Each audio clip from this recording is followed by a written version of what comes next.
presentación de este curso sobre circuitos de transmisión. Mi nombre es Roger Aragonès y he preparado esta presentación esperando que sea de vuestro interés. En la presentación anterior vimos una introducción, primeras definiciones, algunos de los primeros circuitos y conceptos muy básicos sobre cómo transmitir mensajes con señales eléctricas. Vimos también el telégrafo, las primeras líneas telefónicas, el proceso de digitalización y una separación entre red de acceso, transmisión y conmutación. Un montón de cosas. Una presentación larga, pero necesitaba que se viera toda esta materia para que a partir de ahora podamos centrarnos solo en tecnologías específicas. A partir de ahora vamos a entrar en materia, vamos a ser más específicos y más técnicos, lo que significa que profundizaremos más en los conceptos. Hoy os voy a explicar la siguiente evolución que sufrió la telefonía en sus circuitos de transmisión. PDH, del inglés Plesiochrona Digital Hierarchy, en castellano Jerarquía Digital Plesiócrona. Esta tecnología nos permitirá compartir circuitos entre varios usuarios. Redes plesiócronas. Vaya palabra. Bueno, pues que sepáis que no me la he inventado. Viene del griego. Plesio significa cercano a y cronos, tiempo. O sea, que son redes cercanas en el tiempo. O lo que es lo mismo, casi síncronas. Ya veremos qué es eso. De momento no os preocupéis. Bueno, pues empecemos. Para esta presentación he preparado una introducción a la multiplexación. Básicamente significa transmitir múltiples circuitos por un mismo medio.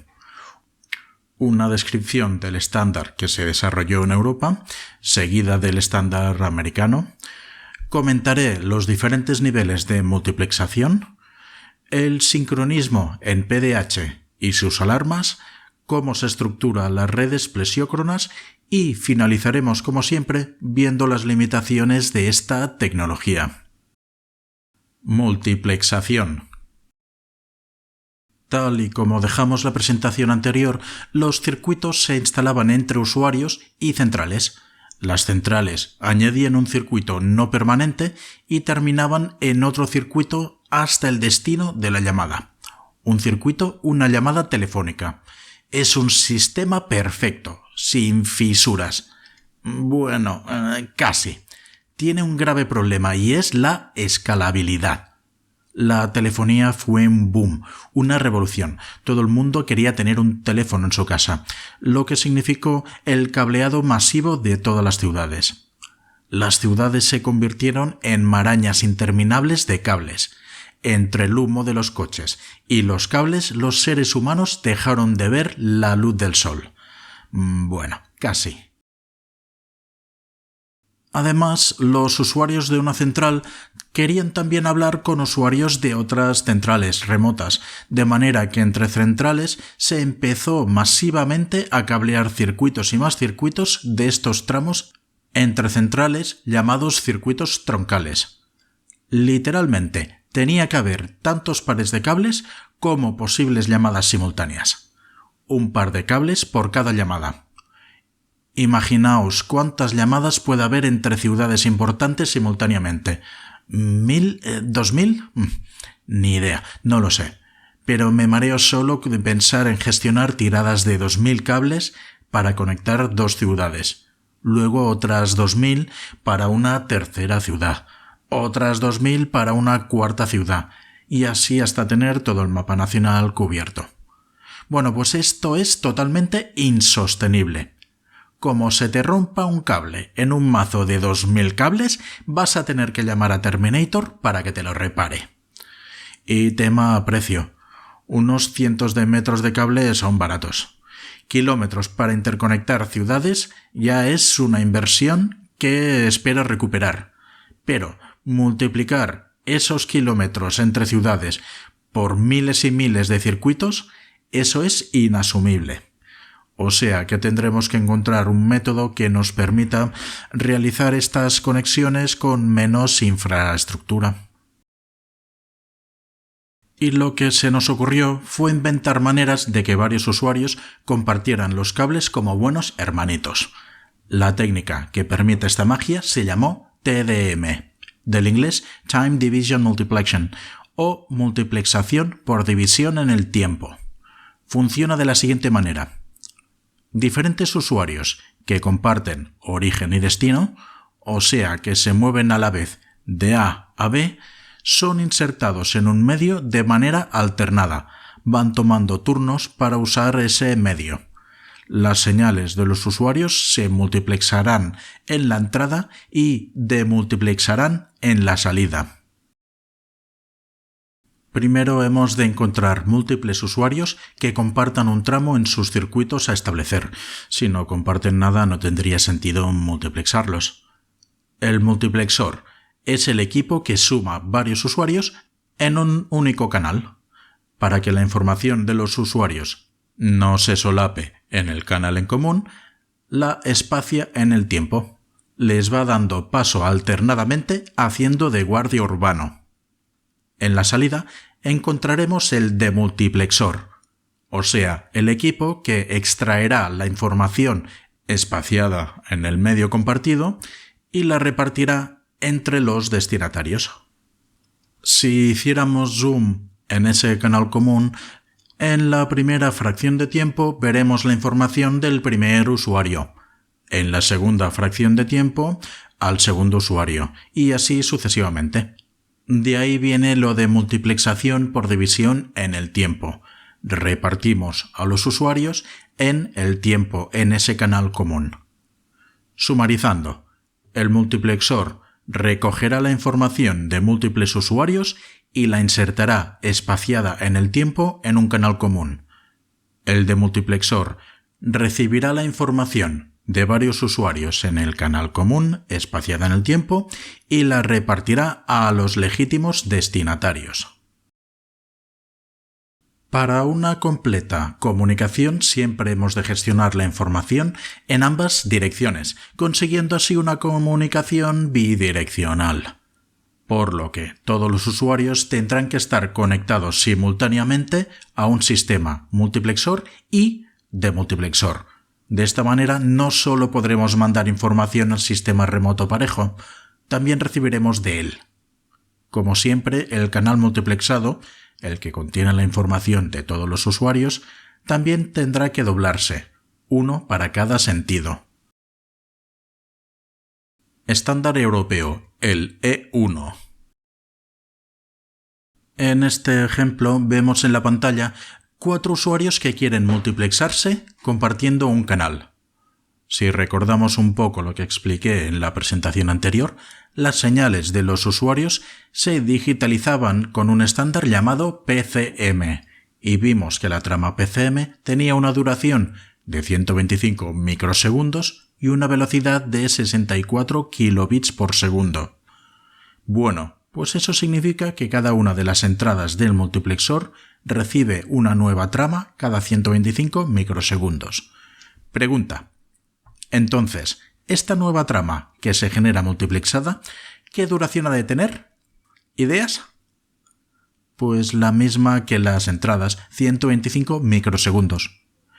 Pero ¿cómo es posible que dure lo mismo si tiene que llevar 4 a la vez? Pues porque es más rápida. Dura lo mismo, pero viaja más rápida. Ha de durar lo mismo porque cada 125 microsegundos tiene que gestionar 4 entradas nuevas. Dicho de otra manera, cada 125 microsegundos ha de haber podido gestionar las 4 tramas entrantes y empezado con las 4 tramas entrantes siguientes. Pero ha de poder mandar en el mismo tiempo 4 veces más de información, por lo que es 4 veces más rápida.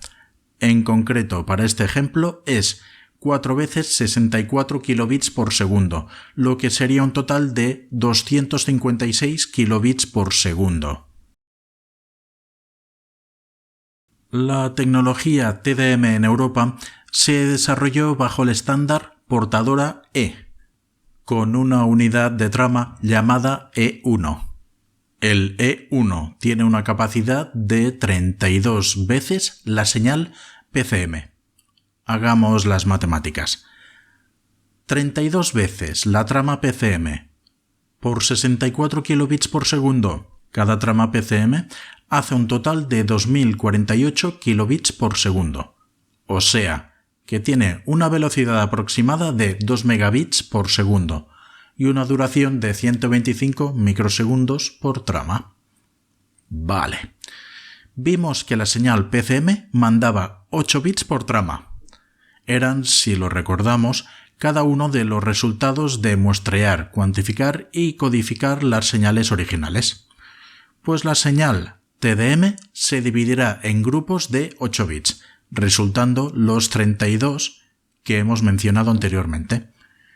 Cada grupo de estos 8 bits resultantes se le llama time slot y llevará la información de un cliente, excepto el primer time slot o TS0 y el central TS16, que se usarán para indicar dónde empieza la trama y señalización respectivamente, por lo que solo 30 de los 32 son usables para transportar información.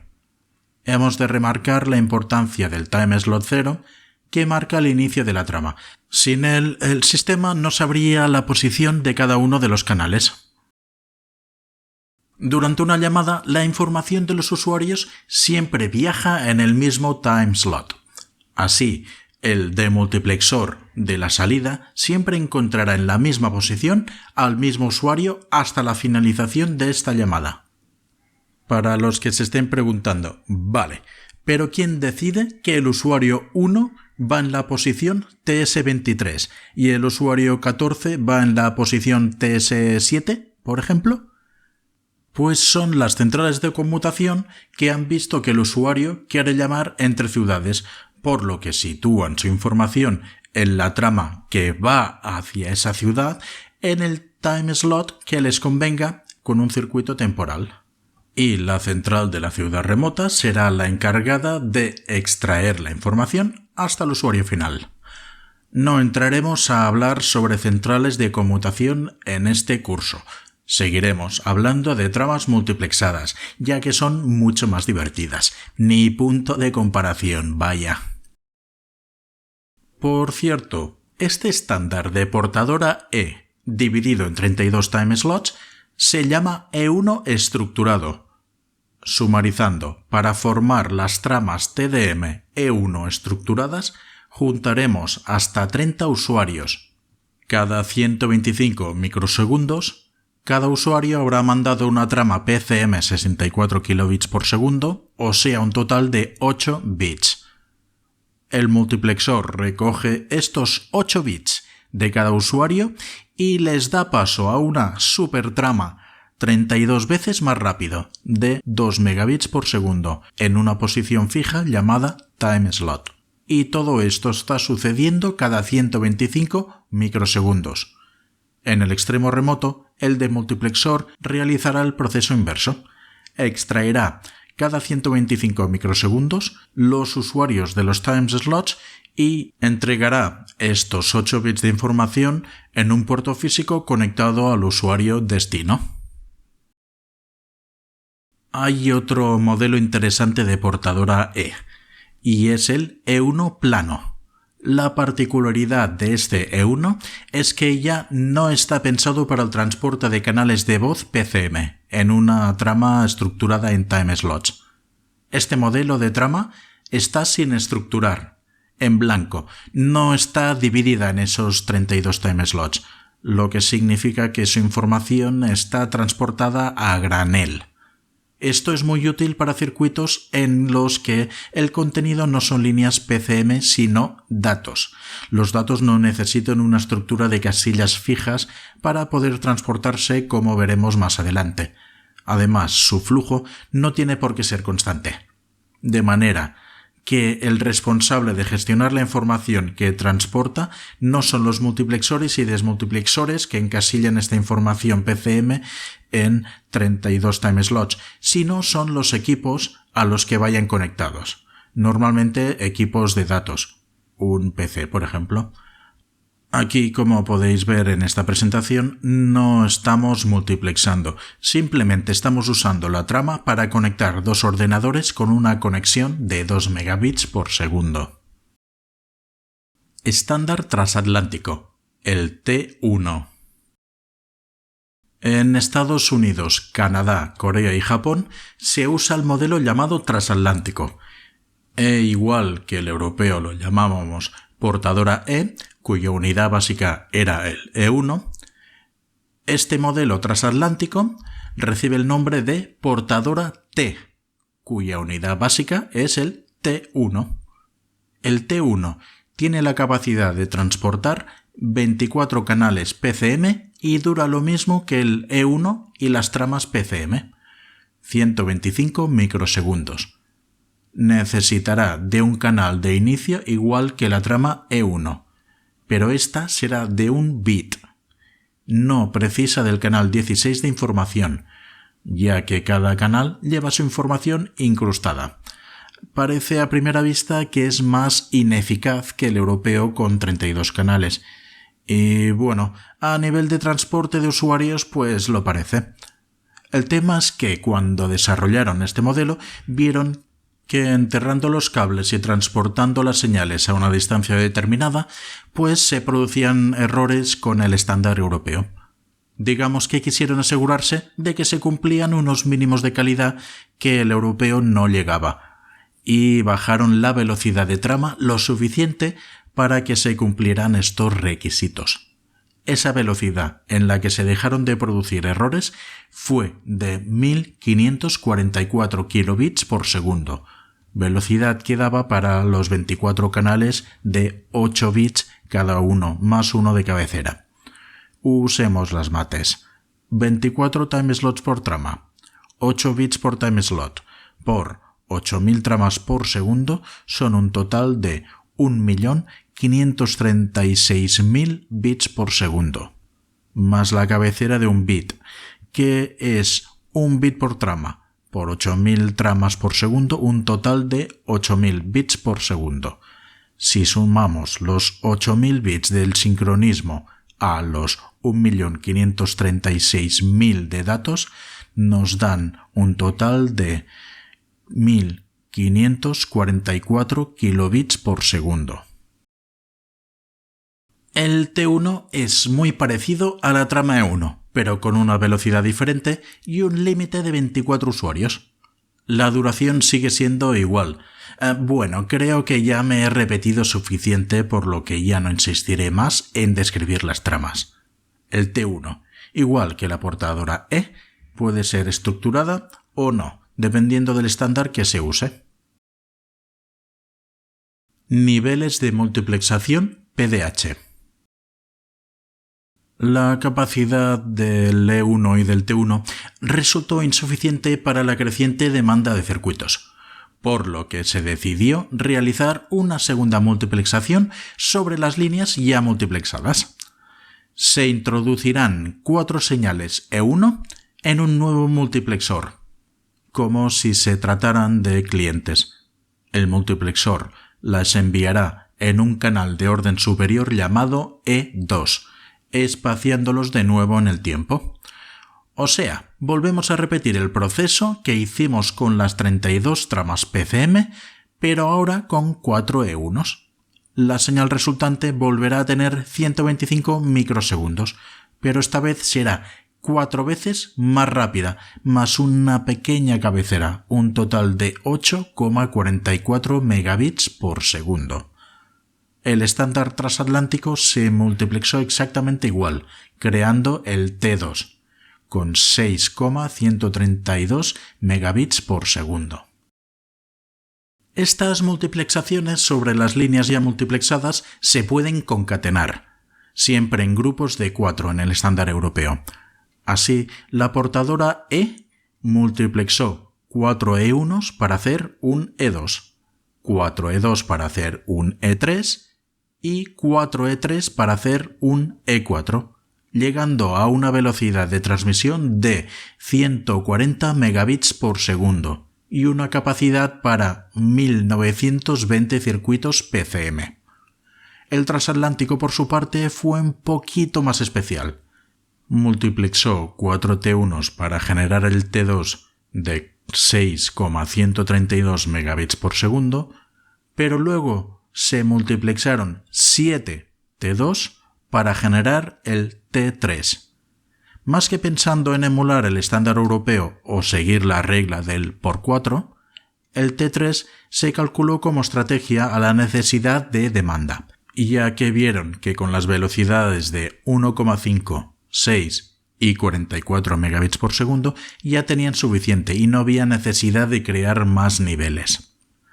De hecho, el estándar europeo tiene el E2 prácticamente sin uso. Esta posmultiplexación de señales sobre señales ya multiplexadas teóricamente es aplicable tantos niveles como se requiera. Pero a partir de 140 megabits por segundo empiezan a aparecer errores, y eso es debido al tipo de sincronismo que se usa en PDH.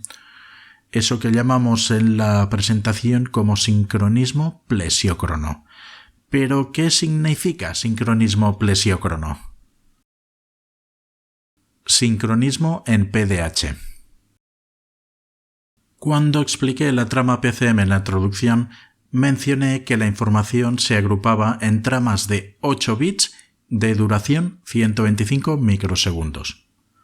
Vamos a ver qué sucede cuando transmitimos esa secuencia de unos y ceros y no usamos ningún tipo de sincronismo. El equipo emisor usará su reloj interno para generar esa secuencia de datos a transmitir. Para simplificar, introduciremos en el circuito señal alta cuando queremos mandar 1 y señal baja cuando se desee el 0. Bien, una vez mandado ese flujo de señales altas y bajas, es recibido por el otro extremo de la línea. Este receptor usará su propio sincronismo, que seguro está desfasado, aunque sea por una minúscula fracción al reloj del emisor. De la señal se extraerá nuevamente los unos y ceros, pero al no estar completamente sincronizado con el emisor, se cometen fallos.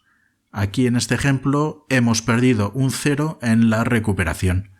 Parece un fallo minúsculo y poco probable, pero hemos de reflexionar sobre lo que significa cometer este fallo.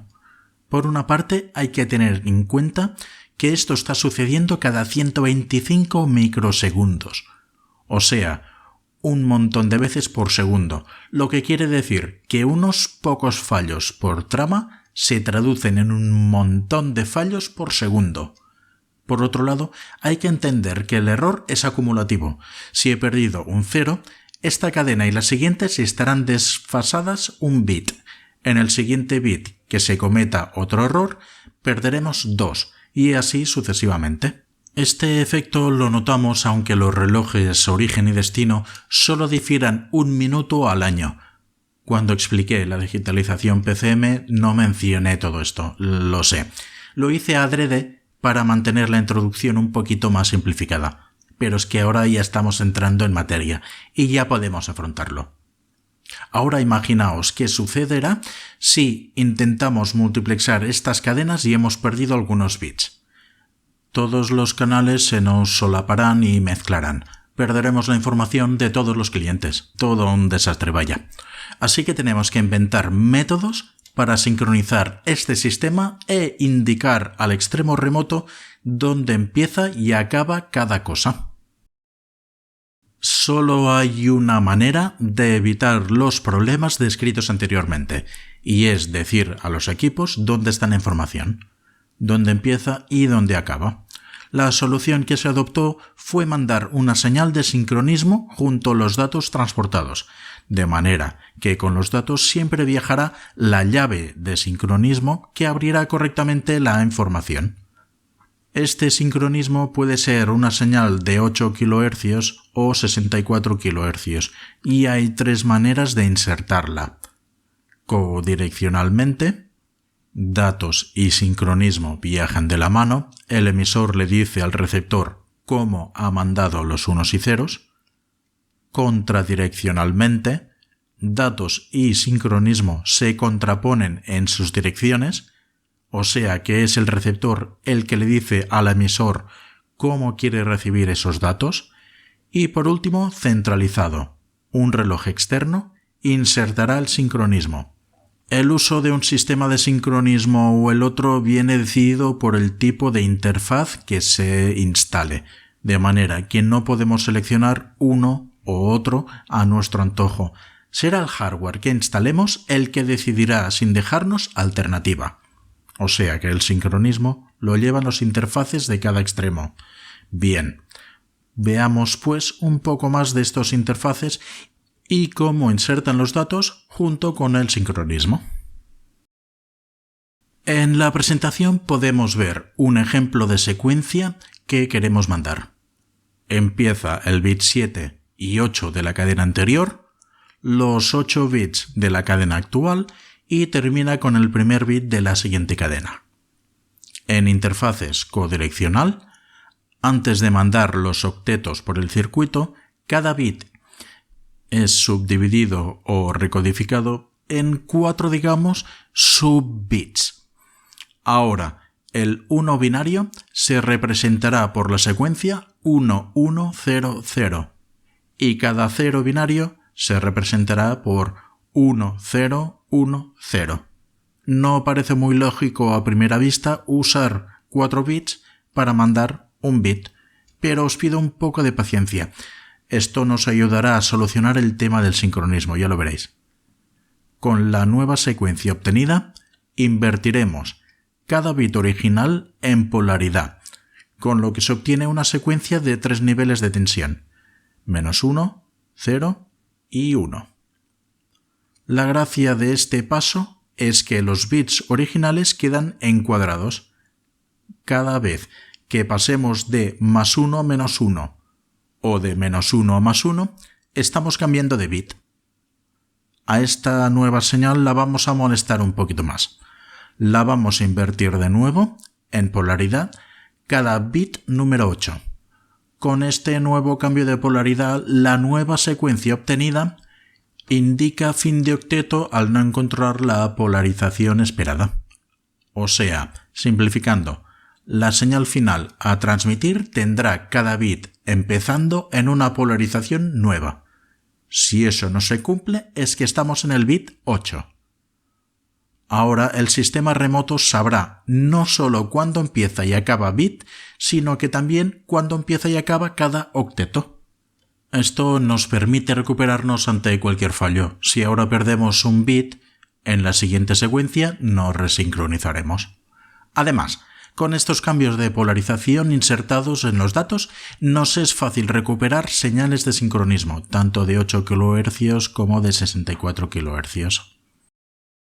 Los interfaces contradireccionales y centralizados usan un cable independiente de los de datos para enviar el sincronismo.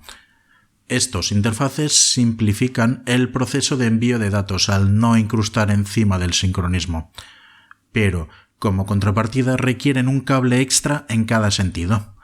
La línea de sincronismo enviará un patrón reconocido que alterará la fase en cada octeto, marcando así el fin de estos. He explicado que la interfaz invierte la polaridad de los pulsos y es muy posible que a muchos de vosotros esto os haya chirriado en las orejas. Primero, recordar que los pulsos son unos. Así, en telefonía se usan pulsos de +1 voltio para representar 1 y 0 voltios para representar 0. Pues bien, invertir la polaridad de los pulsos significa que a cada pulso, cada 1, usará la polaridad invertida a su pulso interior. O sea que si un 1 lo mandamos con +1 voltio positivo, el siguiente lo mandaremos con 1 voltio negativo. Los ceros se respetan como 0 voltios. A este tipo de codificación se le llama AMI, del inglés Alternate Mark Inversion. En castellano sería inversión alternada de marca.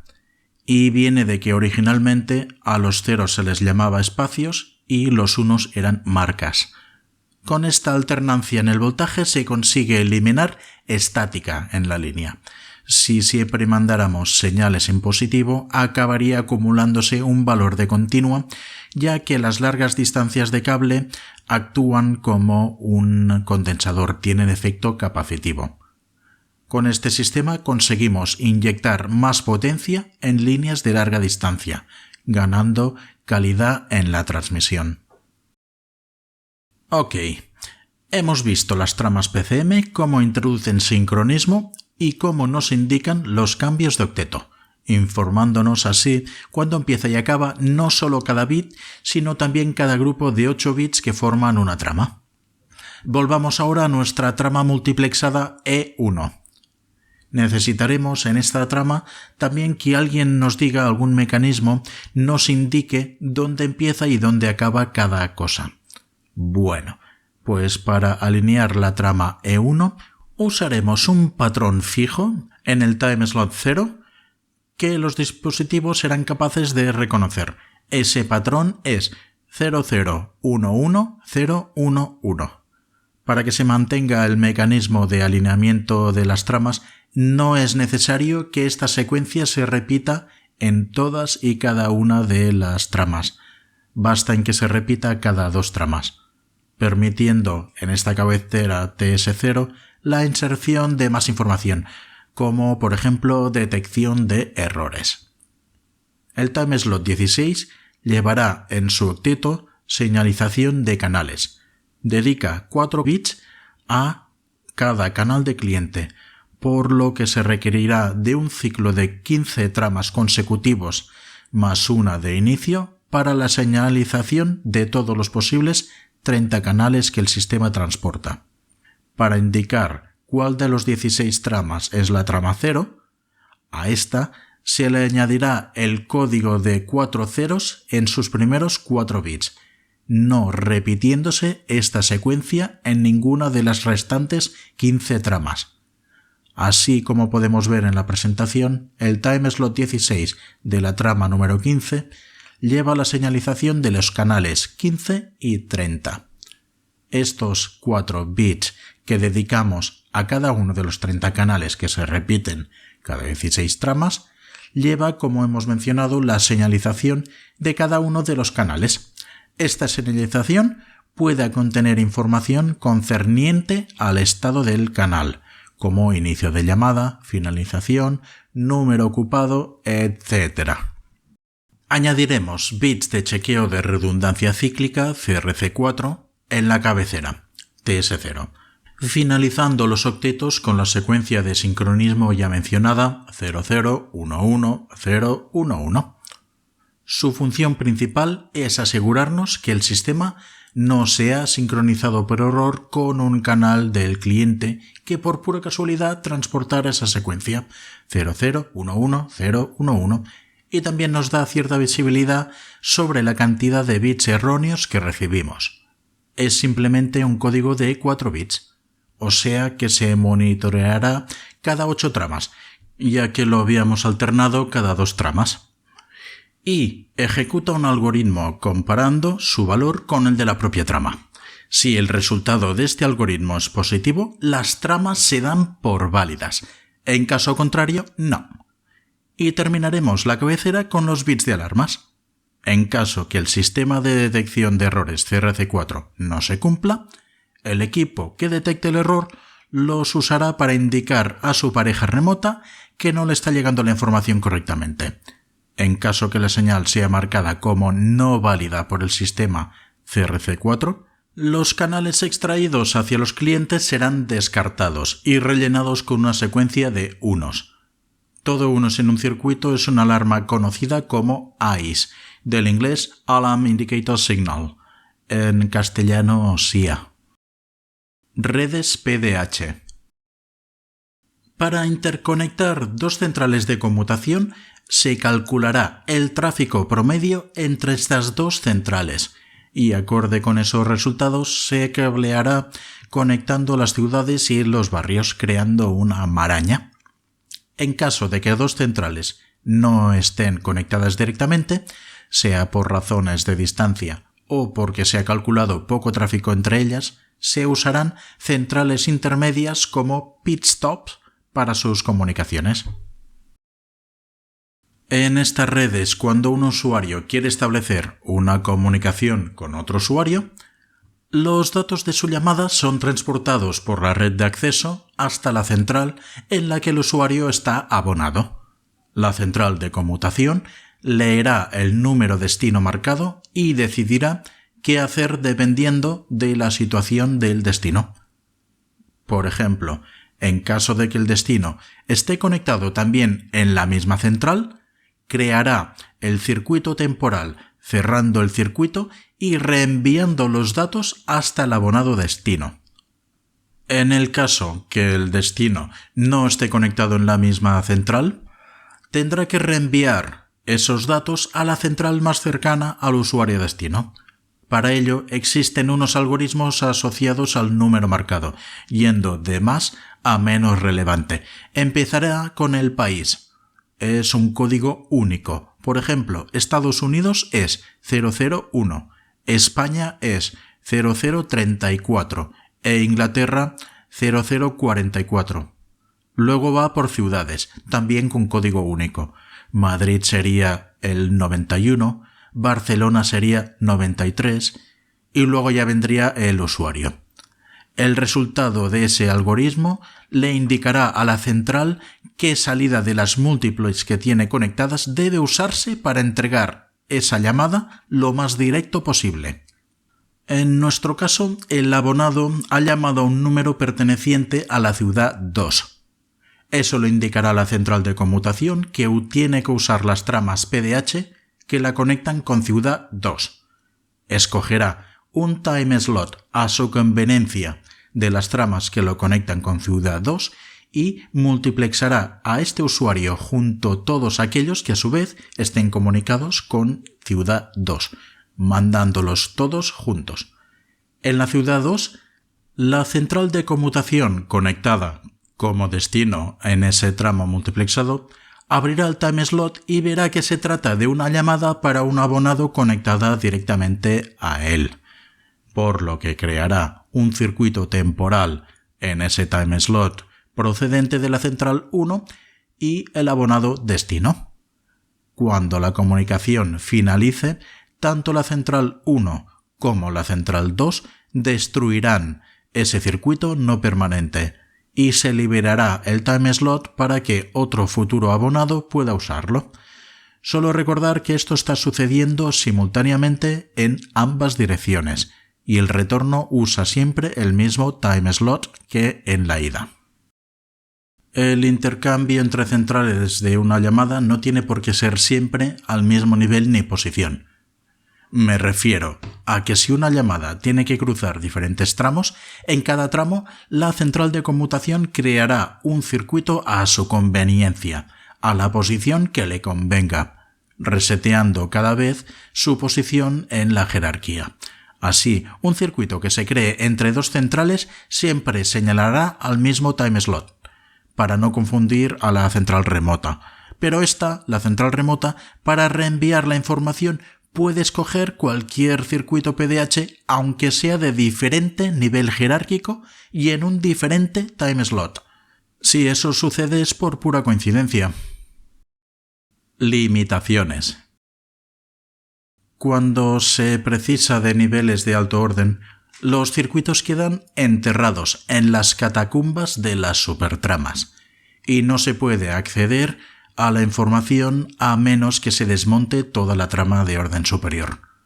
Así, en este ejemplo, vemos que para extraer un E1 procedente de una trama E4, hemos de primero desmultiplexar la trama E3 y luego dentro de la E3 en la que viaje nuestro circuito bajarlo hasta el E1.